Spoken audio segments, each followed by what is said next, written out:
তেলাওয়াতকৃত আয়াতের মধ্যে সমস্ত ঈমানদার নারী পুরুষদেরকে লক্ষ্য করে বলেন, ইয়া আইয়ুহাল্লাযীনা আমানু, হে ঈমানদারগণ, ইয়া আইয়ুহাল্লাযীনা আমানু ইসতাঈনু বিস-সাবরি ওয়াস-সালাহ।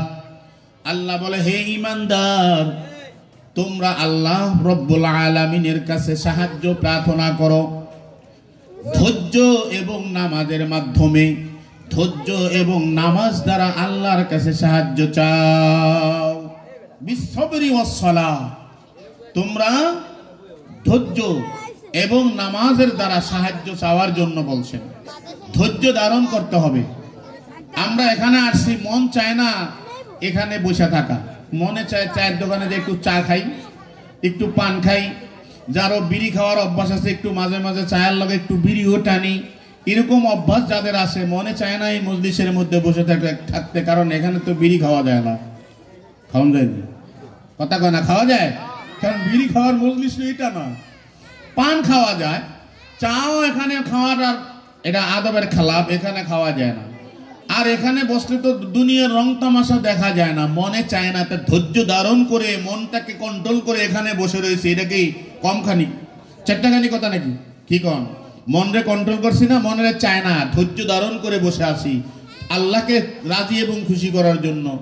কথা কন ঠিক কিনা? ঠিক না? আল্লাহকে ধৈর্য ধারণ করো, সহ্য করো, আপদে বিপদে সব সময় তোমরা কি করো? ধৈর্য ধারণ করো। ধৈর্য হারানো যাবে না। বিপদ এসে গেছে, ধৈর্য ধারণ করো, আর এটা দ্বারা তুমি আল্লাহর সাহায্য পেয়ে যাবে। আর নামাজের মাধ্যমে কি করো? আল্লাহর কাছে সাহায্য প্রার্থনা করো।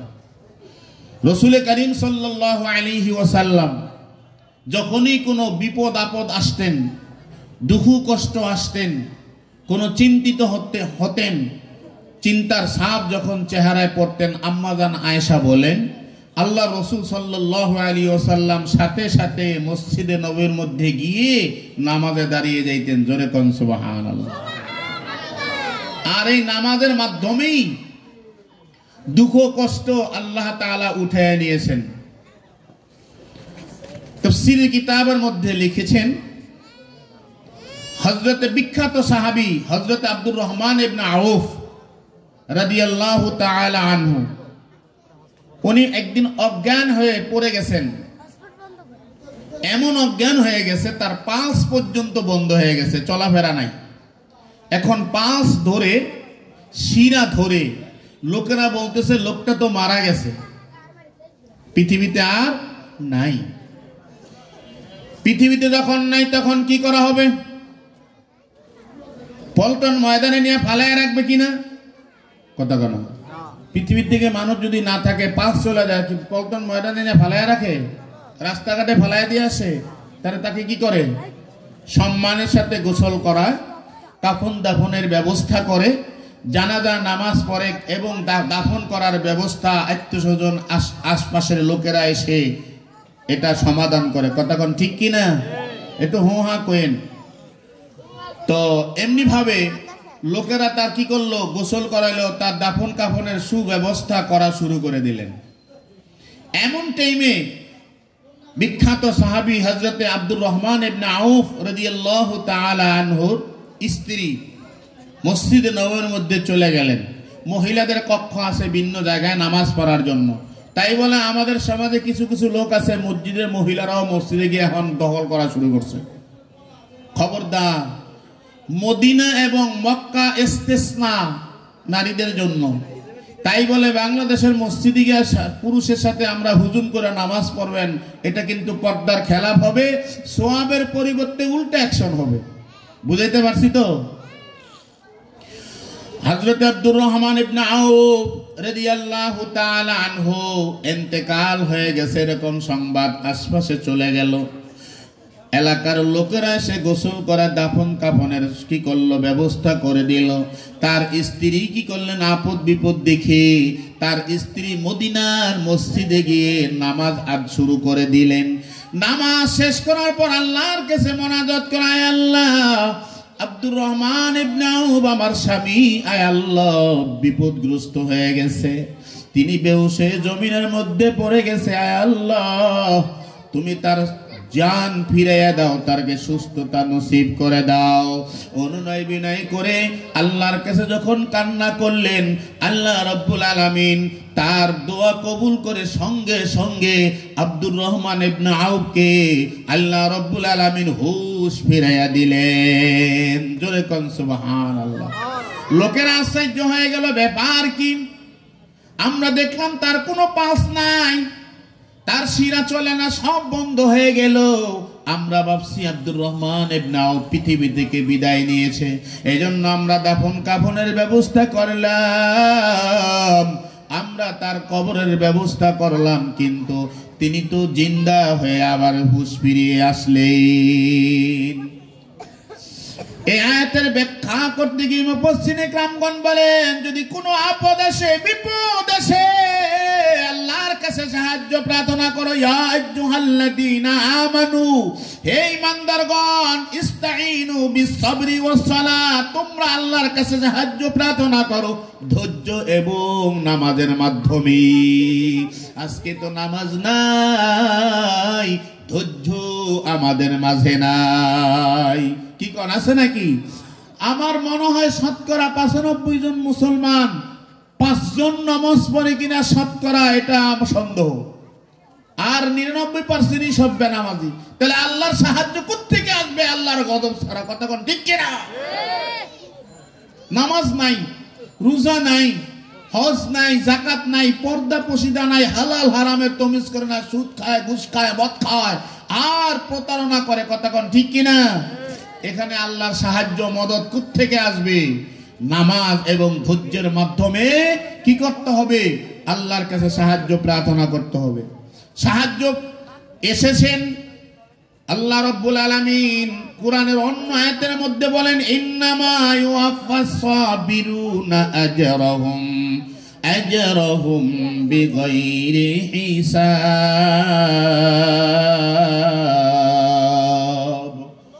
ইন্নামা ইউওয়াফাস সাবিরুনা, নিশ্চয়ই যারা ধৈর্য ধারণ করেন এই সবরকারীদেরকে আল্লাহ পাক বেগাইরে হিসাব, আল্লাহ পাক রব্বুল আলামিন সওয়াব দান করবেন। এই সওয়াবের প্রতিদান হবে বিনা হিসাবে, আল্লাহ তারে জান্নাত দান করবেন। আই জান্নাত जन्नत दो ज़ख से या रब क्या करो, आरज़ू है मैं तुझे देखा करो, हूर गिलमन जितनी नेमत है तू, सबसे बेहतर नेमते दीदार तू। ما لا عين رأت ولا أذن سمعت ولا خطر على قلب بشر। এমন জান্নাত সবরকারীদেরকে আল্লাহ দান করবে। নবীন বাগের মুসলমান গো, জেনে রাখো, এমন জান্নাত তোরা আল্লাহ দান করবে যদি ধৈর্য ধারণ করতে পারো। নামাজের ভিতরে কষ্ট হয়, ধৈর্য ধারণ করে মনটা চেপে রেখে নামাজের ভিতরে ঢুকাইয়া দিয়া ইতমিনানের সাথে নামাজ আদায় করছো, আমার আল্লাহ তোরে এমন জান্নাত দিবে যেই জান্নাত কোন চক্ষু এই পর্যন্ত দেখে নাই, কোন জান্নাত অন্তর কল্পনাও করতে পারে নাই। আল্লাহ পাক রব্বুল আলামিন কেমন জান্নাত তোরে দিবি। মালা আইনুন রাআত ওয়ালা উযুনুন সামিআত ওয়ালা খাতারা আলা কলবি বাশার। আল্লাহর নবী বিশ্ব নবী বলেন, এমন জান্নাত তোরে দিব, ওই জান্নাতের নাম কোনোদিন তুমি শোনো নাই। ভাইরা আমার, ওই জান্নাত কিন্তু আপনার আমার সামনে, তোমার আমার আমলের বিনিময় আল্লাহ ওই জান্নাত দান করবেন। এই জন্য বলে বেগাইরে হিসাব, আল্লাহ পাক রব্বুল আলামিন সব তোমারে দান করবে যদি তুমি ধৈর্য ধারণ করি। আল্লাহ পাক রব্বুল আলামিন যখন কোনো আপদ বিপদের মধ্যে ফালায়, তখন এই বিপদের মধ্যে তোমাকে ধৈর্য ধারণ করতে হবে আর নামাজ পড়তে হবে। নামাজে দাঁড়ায়া যাও, ইন্নাস সালাতা তানহা আনিল ফাহশাই ওয়াল মুনকার ওয়ালা যিকরুল্লাহি আকবার। নিশ্চয়ই নামাজ মানুষকে ফাহেসা কাজ থেকে বিরত রাখে। নিশ্চয়ই নামাজ মানুষকে আপদ বিপদ থেকে দূরে রাখে। নিশ্চয়ই মানুষ যখন নামাজে দাঁড়ায়া যায় তার অভাব অনটন গুলোকে আল্লাহ দূর করে দেয়। আজকে সংসারে খাওয়ার নাই, স্বামী স্ত্রী মিল নাই, সন্তানের মুখে খাবারের ব্যবস্থা করতে পারে না, কামাই রোজগার কম, ওই কমের ভিতরে তুমি আল্লাহ রব্বুল আলামিনের দরবারে সেজদায় পড়া কান্দু, আল্লাহ তোমার খাওয়ানোর ব্যবস্থা করে দিবি। কি করবে আল্লাহ? পারে কি পারে না? সাহাবায়ে কেরাম ঘরে এসেছেন, খাবার আছে কিনা? খাবার নাই, চাকরি বন্ধ, নামাজে দাঁড়ায়া যাও, চাকরি আল্লাহ ঘুরাইয়া দিয়েছেন, আটা বস্তাকে বস্তা বের হয়। নামাজের মাধ্যমে তারা খাওয়ানোর ব্যবস্থা করেছে, নামাজের মাধ্যমে কঠিন কঠিন সমস্যা সমাধান করেছেন। এই জন্য আল্লাহ বলে, হে মুমিন, ধৈর্য ধারণ কর আর নামাজ পড়। এই নামাজের মাধ্যমে তোমাকে কি করবে? আল্লাহু আকবার। সমস্যা সম্মুখীন হলে সমস্যা সমাধান করে দিবি। জান্নাত কি আগার শৌক হতো ইয়াদে খুদা কোন, जन्नत की अगर शौक हो तो याद खुदा कौन, दोज़ख का अगर खौफ हो तो खौफ खुदा कौन, दोज़ख का अगर खौफ हो तो खौफ खुदा कौन। मकुन सुस्ती नमाज़े पंजगाना फवैलुल लिल मुसल्लीन अल्लज़ीना मोमिनारा ई नमाज़ इमदादे दर इस्ताइनो आयते बर आबिखा आयते बर अफलाहारा यादऊ यादऊ कुन यादऊ। নামাজ পড়ো, যদি আল্লাহকে পেতে চাও, জান্নাতে যেতে চাও, নামাজের মাধ্যমে আল্লাহরে স্মরণ কর। করবেন তো? কারা কারা দেখি না রে? তাকবীর! আল কোরআনের আলো, আল হাদিসের আলো, তাকবীর! এই জন্য নামাজ বাদ দিও না, নামাজ বাদ দিও না। আল্লাহ রাব্বুল আলামিন বলে, যারা নামাজ পড়বে না, ফাওয়াইলুল লিল মুসাল্লিন আল্লাযীনা হুম আন সালাতিহিম সাহুন। ওয়াইল নামক দোজখ ওই সমস্ত বেনামাজির জন্য বানায়া রাখছে যারা নামাজ পড়ার সুযোগ ছিল তারা নামাজ পড়ে নাই। আল্লাহ পাক রব্বুল আলামিন অন্য আয়াতের মধ্যে বলেন, হে মুসলমান, তোমাদেরকে এমন একটি সুযোগ কি আমি দেই নাই? ইচ্ছা করলে তোমরা কি করতে পারতে? নামাজ পড়তে পারতে। এমন সময় তোমাদেরকে দান করেছিলাম। বললাম ইউআমিরুকুম, আমি কি তোমাদেরকে এমন কোন সময় দেই নাই, এমন হায়াত দেই নাই যে হায়াতের ভিতরে তোমরা নামাজ পড়লে পড়তে পারতে, কোরআন শিখলে শিক্ষার সুযোগ ছিল, শিখতে পারতে, বাচ্চাদেরকে কোরআন হাফেজ বানাইতে পারতে। এই সময় তোমারে দিয়েছিলাম, আলেম বানানোর সময় তোমাকে আমি দিয়েছিলাম, কিন্তু করো নাই। ফাজুকু, এখন কি করো? আল্লাহু আকবার, আল্লাহ পাকের আযাব কি করো? বক্ষণ করতে থাকো। ফাকুকু ফামালিজ জালিমিনা মিন নাসীর। আল্লাহর আযাব ভোগ করতে থাকো, জালেমদের জন্য কোনো সাহায্যকারী নাই। কতক্ষণ ঠিক কিনা? জালেম পৃথিবীতে ছিল, যুগে যুগে জালেম ছিল, আজকে জালেমের ঠাই পৃথিবীতে নাই। কতক্ষণ ঠিক কিনা? আস্তে আস্তে বিলুপ্ত হচ্ছে। গাল হাক্কু ওয়া যাহাকাল বাতিল ইন্নাল বাতিলা কানা যাহুকা। হক যখন প্রকাশ পায়, বাতিল এমনি দুর্বৃত হয়ে যায়। কতক্ষণ ঠিক কিনা? দেখেন না, জালেম বেশি দিন টিকে থাকতে পারে না। কতদিন আর? আল্লাহ কতরে ঢিল দিলাম, ঢিল দিলাম। ঢিল দেয় কিনা? ঢিল দেয় না? আগে আমরা বসি বাইতে যাইতাম, কেচ্ছো ছিলেন তো, চিংড়ি মাছ ছিলেন না, বসির মাথায় ঢুকাইয়া এরপর কি করতাম? কথা কান ছাদের মধ্যে ভালাইতাম, পাঁচতলা ছাদের ভালাইতাম না? তো কথা কন না কে? কই ভালাইতাম? পানির মধ্যে, ঠিকই না? পানির মধ্যে ভালাইয়া ঝুলাইতাম। আস্তে আস্তে ঝুলাইলেও মাছ দূরের থেকে দেখতো, রে খাওন তো ঝুলতাছে। খাওন কি করতেছে? ঝুলতেছে। বাস মাছের লোভ আর সহ্য করতে পারতো না, এসে ওমরে কি আর তো হুমরি মেরা ধরতো। কথা কোন ঠিক কিনা? ধরেন না তো মনে হয় জানো। তো এই মাছ ধরার জন্য যখন কি করতো, বসি পারতো, মসজিদে এসে কি করতো, আয়া খেয়ে আটকে যাইতো। কথা কোন ঠিক কিনা? তো এমনি ভাবে এভাবেই মাছ শিকারী, মাছ এভাবে আমরা কি করতাম, শিকার করতাম। জাল হক ওয়া যাহাকাল বাতিল ইন্নাল বাতিলা কানা যাহুকা। হক যখন আসে বাতিল এমনি কি হয়ে যায়, নিভে যায়, নিভে যায়। কথা কোন ঠিক কিনা? থাকতে পারবে না। যখনই মাছ ধরতো ঠচ করে টান দিতাম না, আমরা আস্তে আস্তে ঢিল দিতাম, সুতা সার, সুতা সার, সুতা সারলে আস্তে আস্তে এটা খালি ঘুরতো। খাইয়া যখন পেটের মধ্যে ঢুকে যেত তখন ব্যথা শুরু হইতো, তো আস্তে আস্তে দুর্বল হয়ে যেত। কথা কোন ঠিক কিনা? মাছ যদি বড় হইতো তো আস্তে আস্তে টানা টানা টানা টানা উপরে কি করতাম, থাবা দিয়া ধরে ফেলাইতাম। আর যদি তৎক্ষণাৎ আপনি কি করেন, ধরার সঙ্গে সঙ্গে কি করেন, টান মারেন, দেখবেন বসছি শিরা নিয়ে চলে যাবে।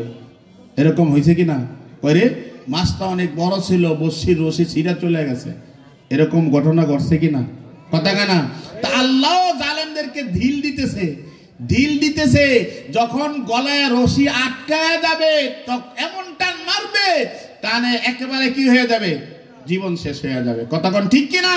তা আল্লাহ আমাদেরকে ঢিল দিয়া রাখছে, দৌড়া দৌড়া, আল্লাহর পৃথিবীতে জায়গার টান নাই, কোথায় আর যাবি?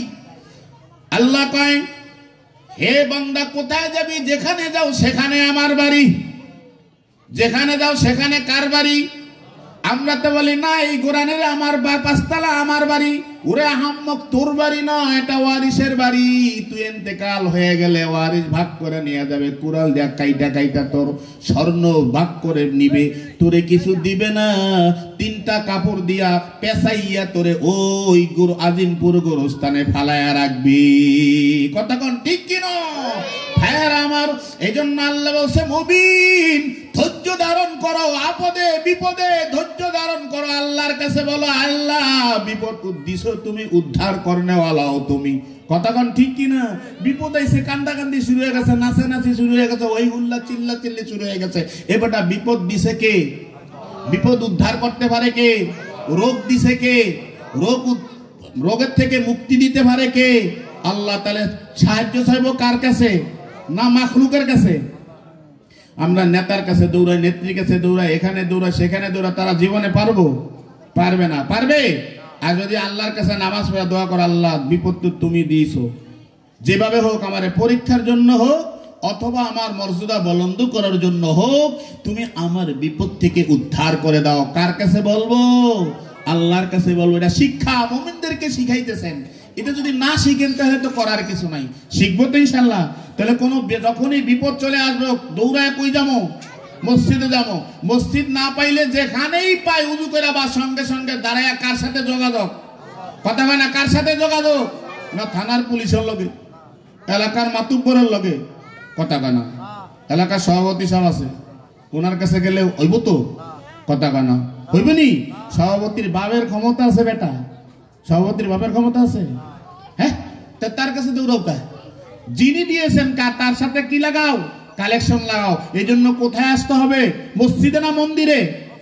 কথা কানা? মসজিদে না মন্দিরে? মন্দিরে যাও কেন? তোমার হিন্দুরা কোনোদিন তোমার মসজিদে এসে লাড়ু খাইবার লেগে বসে রয়েছিল, তুমি যাও কেন? কপাল পরা মুসলমানের সন্তান বাচ্চারা, তুমি যাও কেন? সেখানে যায় হুজুম করে। হিন্দুকে কোনো ঠাই নেই, আছে না নাই? হিন্দুকে পূজা, হিন্দুকে মেলা, হিন্দুকে কোনো কি নাই, খাওয়ার নাই। মুসলমানের বাচ্চারা যায় সেখানে হুজুম করে, সেখানে লাড়ু খায়। কত বড় নিরজ্জা হলে হয়তো এটা হতে পারে। আল্লাহ এই জাতিরে হেদায়েত দান করুক। মসজিদে আসবি, আপদে বিপদে মসজিদে এসে কারে ডাকবি? আল্লাহ ডাকবে। আল্লাহ কা ফাযকুরুনি আযকুরুকুম ওয়াশকুরুলি ওয়ালা তাকফুরুন। হর কে দারাত খৌফে হক দরদল মুদাম জান্নাতুল মাওয়াদ হাদুরা মুকাম। হর কে কর খুদরা আল্লাহু আকবার, আল্লাহু আকবার। তো বলতেছিলাম আল্লাহ বলে ফাযকুরুনি আযকুরুকুম, যে আমাকে স্মরণ করে আমি তারে স্মরণ করি। মুফাসসিরে কেরামগণ বলেন, আয়াতের ব্যাখ্যা করতে গিয়ে বলেছেন আল্লাহ তোমারে স্মরণ করে, আমি তো আল্লাহ আল্লাহ জিকির করি, তাহলে আল্লাহ কি আমারে জিকির করবে? আব্দুল্লাহ আব্দুল্লাহ এরকম জিকির করবে? কিরকম জিকির করে আল্লাহ? তাফসীর কিতাবের মধ্যে লিখেছেন, বান্দা আল্লাহর জিকির করে, আল্লাহ তার শরণার্থে তার জান্নাত দিয়ে আল্লাহ তার জিকির করে। জোরে কোন সুবহানাল্লাহ। ভাইরা আমার, এজন্য যদি জান্নাতে যেতে চাও তাহলে আসো, ধৈর্য ধারণ করো, নামাজ পড়ো, এই নামাজের মাধ্যমে সাহায্য প্রার্থনা করো। হযরত আইয়ুব আলাইহিস সালাতু ওয়াস সালাম কেমন ধৈর্যশীল, কেমন নামাজি, কেমন যাকিরিন, কেমন দানশীল।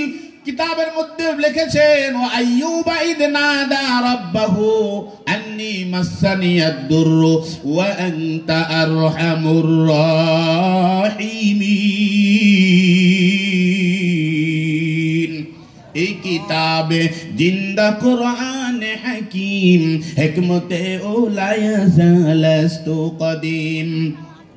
جميع العلم في القرآن حكيم تكسرت أقمام الرجال بقى قرآن كلام الله بشنو قديم أستي قديم أستي نينو। আল্লাহ পাক বলেন, যখন আইয়ুব আমাকে ডাক দিলেন, ওয়া আইয়ুবা ইদ নাদা রাব্বাহু আন্নী মাসসানিয়াদ দুররু, হযরত আইয়ুব আলাইহিস সালামের মতো এত বড় বিখ্যাত সাহাবী, এত বড় দানশীল, এত বড় সহনশীল, এত বড় ধৈর্যশীল পৃথিবীতে আর হতে পারে না। হযরত আইয়ুব আলাইহিস সালাতু ওয়াস সালাম বিপদে পড়ে গেলেন। আইয়ুব আলাইহিস সালাতু ওয়াস সালাম কি করতেন? আল্লাহু আকবার, আল্লাহর ইবাদতের মধ্যে দিন-রাত কাটায় দিতেন। আল্লাহ পাক আইয়ুব আলাইহিস সালামকে অনেক ধনে ধনে মানুষ বানিয়েছেন, অনেক ছেলে সন্তানের মালিক বানিয়েছেন, অনেকগুলো তার স্ত্রী ছিলেন, অনেক ধনট্য ছিলেন, গরু বাছুরের অভাব ছিল না, বাড়ি গাড়ির অভাব ছিল না, কিন্তু তাহার ভিতরে কোনো অহমিকা ছিল না। এই গোরানের মধ্যে যদি 5 তলা একটা বাড়ি হয়, দেখবেন তার দাপটে লোক রাস্তা দিয়ে হাঁটতে পারে না। কথা কোন ঠিক কিনা? বাড়িওয়ালা কাপড় গুলা পরে এমন ভাবে টাকটুর নিচে মনে হয় যেন এই রাস্তাটা বুয়া ভাড়ার রাস্তার কুরান লাগবে না, ঝাড়ু দেওয়া লাগবে না, ওনার কাপড় দিয়ে ঝাড়ু হয়ে যাবে। কথা কোন ঠিক কিনা? 5 তলা বাড়ির মালিক না, এই দেখাইতেছে যে আমার কি আছে, কে আছে। আল্লাহু আকবার। এত উটের মালিক ছিলেন, কিন্তু উনি দানশীলতার ভিতরে 1 নম্বর ছিলেন। ওনার কাছে বিধবা, অসহায়, গরিব, মিসকিন যারা আসতেন তাদের কি করতেন? সাহায্য করতেন। এতিমদের সহায়ক ছিলেন। এমনি ভাবে যাদের জানাজার লোক নাই, জানাজা দেওয়ার কাপন দাপনের খরচ তিনি বহন করতেন। ক্ষুধার্ত ব্যক্তিদের জবানের ভিতরে, মুখের ভিতরে খাবারের ব্যবস্থা করতেন। কোনো অসহায় মানুষ যদি তার কাছে আসতেন, খালি হাতে ফেরত যেতেন না, বস্তা ভর্তি সম্পদ তাকে দিয়ে দিতেন। জোরে কন্যা সুবহানাল্লাহ।